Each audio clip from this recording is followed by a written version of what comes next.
Court practice audio news में आपका स्वागत है। आज तारीख है 17 फरवरी 2026 और पिछले 48 घंटों में देश की अदालतों में जो कुछ हुआ है वो सिर्फ कानूनी खबरें नहीं है, बल्कि ये एक आईना है कि हमारा समाज, हमारी राजनीति और टेक्नोलॉजी कितनी तेजी से बदल रही है। बिल्कुल। आज हमारे पास जो मामले हैं वो किसी थ्रिलर फिल्म के प्लॉट से कम नहीं है। एक तरफ लालू प्रसाद यादव जैसे दिग्गज नेता पर कानूनी शिकंजा कस रहा है, तो दूसरी तरफ शत्रुघ्न सिन्हा अपनी खामोश आवाज को बचाने के लिए अदालत पहुंचे। और इन सब के बीच सुप्रीम कोर्ट इस कश्मकश में है कि आपकी प्राइवेसी ज्यादा जरूरी है या सरकार की पारदर्शिता। तो आज हम इन्हीं कहानियों की परतों को खोलेंगे। हम ये समझने की कोशिश करेंगे कि इन हाई प्रोफाइल फैसलों का हम सब पर क्या असर पड़ेगा। चलिए शुरू करते हैं उस सबसे बड़े सवाल से जो आज सरकार और नागरिक के रिश्ते को एक तरह से तय कर रहा है, जानकारी का हक और निजता का अधिकार। और यह सवाल सुप्रीम कोर्ट के एक हालिया फैसले से और भी अहम हो गया है। मामला जुड़ा है आरटीआई यानी सूचना के अधिकार कानून से। सरकार ने नए डेटा प्रोटेक्शन कानून के तहत आरटीआई में कुछ बदलाव किए थे जिन्हें चुनौती दी गई। हाँ, और सुप्रीम कोर्ट ने फिलहाल इन बदलावों पर रोक लगाने से तो मना कर दिया है, जो सरकार के लिए एक तरह से राहत की बात है। लेकिन कहानी यहीं खत्म नहीं होती है ना? बिल्कुल नहीं, बल्कि यहीं से असली कहानी शुरू होती है। रोक लगाने से मना करते हुए कोर्ट ने यह भी कहा कि यह मामला इतना गंभीर है कि इसकी संवैधानिक वैधता की जांच होनी चाहिए और इसके लिए केस को एक बड़ी बेंच को भेज दिया गया है। एक मिनट, जब भी हम ये शब्द सुनते हैं बड़ी बेंच, तो ये बहुत भारी भरकम लगता है। आम इंसान के लिए इसका क्या मतलब है? क्या इससे मामला और लंबा खिंच जाएगा? क्या से जुड़ा कोई बड़ा सवाल है। ये एक सिग्नल है कि कोर्ट इस मुद्दे को हल्के में नहीं ले रहा। यहाँ दो मौलिक अधिकार आमने सामने हैं। एक तरफ आरटीआई जो पारदर्शिता की गारंटी देता है और दूसरी तरफ डेटा प्रोटेक्शन कानून जो हमारी निजता यानी प्राइवेसी की बात करता है। मतलब ये एक तरह से ये ट्रांसपेरेंसी बनाम प्राइवेसी का अल्टीमेट मुकाबला है। और बड़ी बेंच का फैसला भविष्य के लिए एक नजीर बन जाएगा कि इन दोनों के बीच संतुलन कैसे बनाया जाए। ये तो सच में एक बड़ा मामला है। बिल्कुल। और इसी तरह का एक और मामला है जो अदालतों की भूमिका पर बड़ा सवाल खड़ा करता है, खासकर जब बात राजनीति की हो। आप असम के मुख्यमंत्री हिमंत बिस्वा शर्मा वाले केस की बात कर रहे हैं, जहां उनकी मियां वाली टिप्पणी को लेकर याचिका दायर की गई थी। जी, सुप्रीम कोर्ट ने उस याचिका को न सिर्फ खारिज किया बल्कि बहुत तीखी टिप्पणी भी की। अदालत ने साफ कहा, अदालतों को चुनावों से पहले राजनीतिक अखाड़ा मत बनाइए। यही बात उन्होंने तेलंगाना के मुख्यमंत्री रेवंत रेड्डी के मामले में भी दोहराई। ये तो बड़ा दिलचस्प है। मतलब कोर्ट एक लाइन खींचने की कोशिश कर रहा है, लेकिन क्या ये लाइन खींचना इतना आसान है? क्या अदालतें वाकई खुद को राजनीतिक लड़ाइयों से पूरी तरह अलग रख पाती हैं? हमने तो अक्सर देखा है कि चुनावों के आसपास ऐसे मामलों की बाढ़ आ जाती है। ये एक बहुत ही मुश्किल संतुलन है। सैद्धांतिक तौर पर अदालतें कानून की व्याख्या के लिए है, राजनीतिक स्कोर बराबर करने के लिए नहीं। लेकिन हकीकत में कानून और राजनीति अक्सर एक दूसरे से उलझ जाते हैं। इन फैसलों के जरिए अदालतें एक संदेश दे रही हैं कि हर राजनीतिक बयानबाजी को लेकर सीधे सुप्रीम कोर्ट आने की आदत ठीक नहीं है। पहले आप सही फोरम पर जाइए, जैसे वाराणसी में गंगा प्रदूषण के मामले में हुआ। हाँ, वो बाबा खतरनाक वाला मामला, कोर्ट ने उन्हें भी सीधे हाईकोर्ट जाने को कहा। ये एक तरह से अदालती अनुशासन बनाए रखने की कोशिश है। बिल्कुल। लेकिन जब सरकार खुद सबूतों के साथ खिलवाड़ करती दिखे तो वही सुप्रीम कोर्ट बहुत सख्त भी हो जाता है, जैसा हमने सोनम वांगचुक के केस में देखा। सरकार ने उनके भाषणों का जो ट्रांसक्रिप्ट पेश किया, उस पर कोर्ट ने कहा, हमने वो सुन लिया जो उन्होंने कहा ही नहीं। वाह, ये तो किसी फिल्म का डायलॉग लगता है। हमने वो सुन लिया जो उसने कहा ही नहीं। इसका मतलब है कि हिरासत का जो आधार बनाया गया वो ही गलत था। ये तो सरकार के लिए बहुत बड़ी शर्मिंदगी की बात है। ये शर्मिंदगी से ज्यादा हिरासत में लिए गए व्यक्ति के अधिकारों पर एक बड़ी टिप्पणी है। ये दिखाता है कि अदालतें सरकारी दावों को आंख बंद करके स्वीकार नहीं करती और यही न्यायपालिका की साख का आधार है। राजनीति के गलियारों से निकलकर अब उस दुनिया में चलते हैं जहां नाम और शोहरत की अपनी एक कानूनी लड़ाई चलती है। मैं बात कर रही हूँ सेलिब्रिटीज की। बिहार के पूर्व मुख्यमंत्री लालू प्रसाद यादव और राबड़ी देवी पर लैंड फॉर जॉब्स घोटाले में आरोप तय हो गए हैं। हाँ, राउज एवेन्यू कोर्ट का ये फैसला यादव परिवार के लिए एक बड़ा झटका है। यहाँ आरोप तय होना एक बहुत ही महत्वपूर्ण कानूनी प्रक्रिया है। इसे थोड़ा और समझाइए। आरोप तय होने का मतलब क्या ये है कि वो दोषी साबित हो गए? नहीं, बिल्कुल नहीं। दोषी साबित होना ट्रायल के अंत में होता है। आरोप तय होना एक तरह से ट्रायल का गेटवे है। इसका मतलब है कि जांच एजेंसियों ने जो सबूत पेश किए हैं उन्हें देखकर अदालत को पहली नजर में लगता है कि इस मामले में मुकदमा चलाने के लिए पर्याप्त आधार है। अब बचाव पक्ष और अभियोजन पक्ष दोनों अपने अपने गवाह और सबूत पेश करेंगे। लंबी जिरह होगी और फिर सालों बाद कोई फैसला आएगा। मतलब ये केस अब जांच के दौर से निकलकर सुनवाई के दौर में ऑफिशियली प्रवेश कर गया है। और ऐसे हाई प्रोफाइल मामलों में ये स्टेज पार करना ही अपने आप में एक बड़ी बात होती है। आपने बिल्कुल सही पकड़ा। कई मामलों में तो केस यहीं पर खत्म हो जाते हैं अगर कोर्ट को लगता है कि कोई दम नहीं है। इसलिए आरोप तय होना अभियोजन पक्ष के लिए एक बड़ी जीत मानी जाती है। ये तो हुई राजनीति और अपराध के कॉकटेल की बात। लेकिन जब बात शुद्ध मनोरंजन जगत की आती है तो वहां भी कानूनी दांवपेच कम नहीं है। शत्रुघ्न सिन्हा ने अपने मशहूर डायलॉग खामोश को लेकर केस कर दिया है। हाँ, और ये मामला बहुत ही मजेदार और महत्वपूर्ण है। उन्होंने बॉम्बे हाईकोर्ट में याचिका दायर की है और कहा है कि उनके पर्सनालिटी राइट्स का हनन हो रहा है। कोई उनकी इजाजत के बिना उनकी आवाज, उनके डायलॉग, उनके नाम का इस्तेमाल कर रहा है। ये पर्सनालिटी राइट्स का कॉन्सेप्ट बड़ा दिलचस्प है। क्या इसका मतलब सिर्फ सेलिब्रिटी के लिए है या ये हम जैसे आम लोगों पर भी लागू हो सकता है?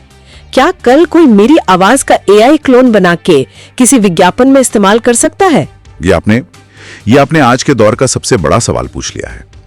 अभी तक भारत में पर्सनालिटी राइट्स को लेकर कोई स्पष्ट कानून नहीं है। ये अदालती फैसलों से ही विकसित हुआ है। ज्यादातर मामले अमिताभ बच्चन या अनिल कपूर जैसे बड़े सितारों से जुड़े रहे हैं। लेकिन एआई के आने के बाद ये सवाल अब हर किसी के लिए प्रासंगिक हो गया है। शत्रुघ्न सिन्हा का केस इस बहस को और आगे ले जाएगा कि एक व्यक्ति का अपनी पहचान, अपनी आवाज, अपनी तस्वीर, अपने अंदाज पर कितना नियंत्रण है। मतलब इस केस का जो भी फैसला आएगा वो भविष्य में एआई और डीप फेक के दुरुपयोग से जुड़े मामलों के लिए एक गाइडलाइन बन सकता है। बिल्कुल। और इसी तरह का एक और मामला है जो डिजिटल दुनिया के खतरों को दिखाता है। फिल्म निर्माता करण जौहर को यूट्यूबर कैरी मिनाटी के खिलाफ एक राहत मिली है। हाँ, कोर्ट ने कैरी मिनाटी और दूसरों को करण जौहर के खिलाफ अपमानजनक वीडियो प्रसारित करने से रोक दिया है। ये तो फ्रीडम ऑफ स्पीच बनाम मानहानि की क्लासिक लड़ाई है। जी, लेकिन अब ये लड़ाई यूट्यूब और इंस्टाग्राम पर लड़ी जा रही है, जहां चीजें जंगल की आग की तरह फैलती हैं। अदालत को यह तय करना था कि जिसे रोस्टिंग या कॉमेडी कहा जा रहा है, कहीं वो किसी की इज्जत उछालने और अश्लीलता की सीमा तो नहीं लांघ रहा। इस मामले में कोर्ट ने करण जौहर के पक्ष में फैसला सुनाया। और एक और एक्टर हैं जिन्हें अदालत से बड़ी राहत मिली, राजपाल यादव। चेक बाउंस के मामले में उनकी सजा निलंबित कर दी गई है। हाँ, दिल्ली हाई कोर्ट ने उन्हें अंतरिम राहत दी है। इसका मतलब है कि जब तक उनकी अपील पर अंतिम फैसला नहीं आ जाता, तब तक उन्हें जेल में नहीं रहना पड़ेगा। ये दिखाता है कि न्याय प्रक्रिया में हर स्तर पर राहत की गुंजाइश होती है। ये तो हुई सेलिब्रिटीज की पर्सनल इमेज और आजादी की बात। लेकिन जब बात उनके काम, उनकी कला और उनके ब्रांड की आती है तो मामला और भी पेचीदा हो जाता है, जैसा दीपिका पादुकोण की कंपनी के साथ हुआ। बिल्कुल। उनकी कंपनी 82 डिग्री ई एक फेस क्लींजर बेचती है जिसका नाम है लोटस स्प्लैश, और यहीं पर लोटस हर्बल्स नाम की एक पुरानी और स्थापित कंपनी ने आपत्ति जता दी, क्योंकि उनके ब्रांड का नाम भी लोटस है। ये तो एक क्लासिक ट्रेडमार्क विवाद है। जी, और दिल्ली हाईकोर्ट ने पहली नजर में लोटस हर्बल्स की दलील को सही माना।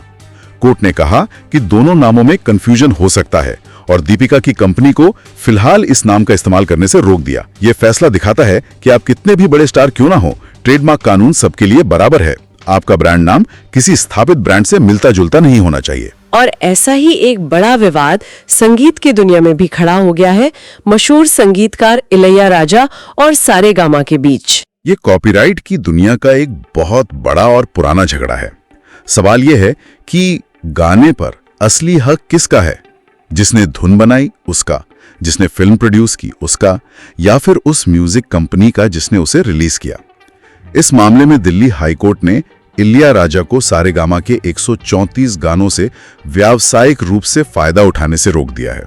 इसका मतलब है कि कोर्ट ने माना कि उन गानों के अधिकार फिलहाल सारेगामा के पास हैं। ये तो इलैयाराजा के लिए एक बड़ा झटका होगा। ये एक अंतरिम आदेश है, लेकिन ये संगीत उद्योग में लेखकों और संगीतकारों के अधिकारों की लड़ाई में एक महत्वपूर्ण मोड़ है। ये बहस बहुत लंबी है कि क्या एक बार पैसे लेकर काम करने के बाद क्रिएटर का अपनी कला पर कोई अधिकार नहीं रह जाता? कला और कॉपीराइट की इन लड़ाइयों के बीच एक फिल्म तो अपने शीर्षक को लेकर ही विवादों में घिर गई है, घूसखोर पंडित। हाँ, और इस पर एक बीजेपी नेता ने शिकायत दर्ज कराई है कि ये शीर्षक पूरे ब्राह्मण समुदाय का अपमान करता है और सामाजिक नफरत फैला सकता है। तो ये एक तरह से अभिव्यक्ति की आजादी बनाम किसी की भावनाओं को ठेस न पहुंचे कि क्लासिक लड़ाई है जो हर थोड़े दिन में हमारे सामने आ जाती है। बिल्कुल, अदालत को अब ये तय करना होगा कि क्या ये शीर्षक वाकई अपमानजनक है या ये सिर्फ एक व्यंग्य है, एक सटायर है।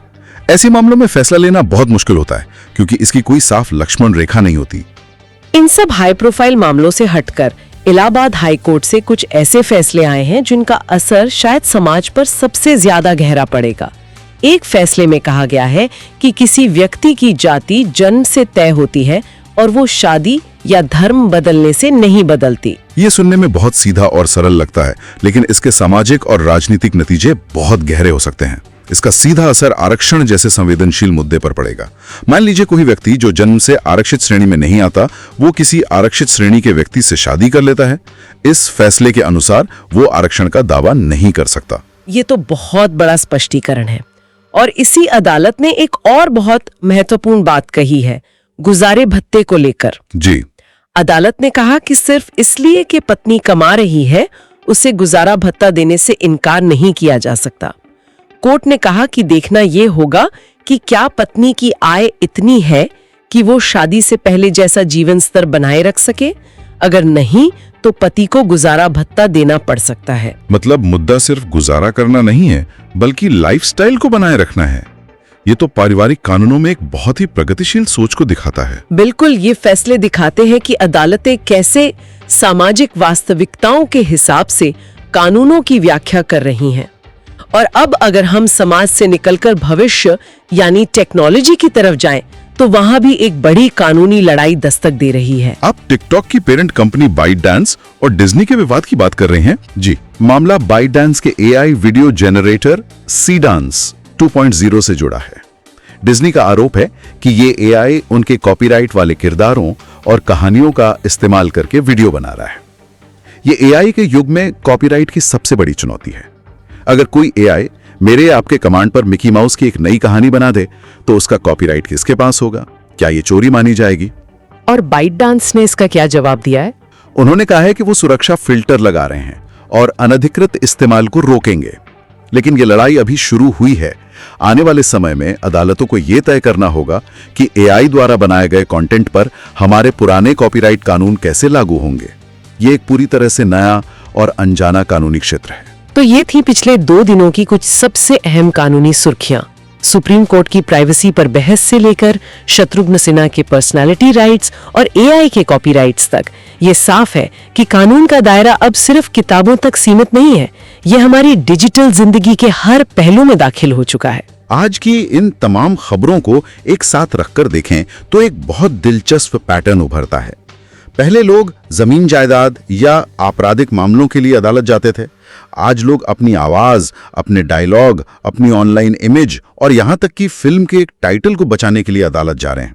तो एक गहरा सवाल मन में उठता है, जिस तरह से राजनीतिक, सामाजिक और अब तो व्यक्तिगत ब्रांडिंग से जुड़े मामले भी अदालतों में पहुंच रहे हैं, क्या ये न्यायपालिका पर अत्यधिक बोझ डाल रहा है?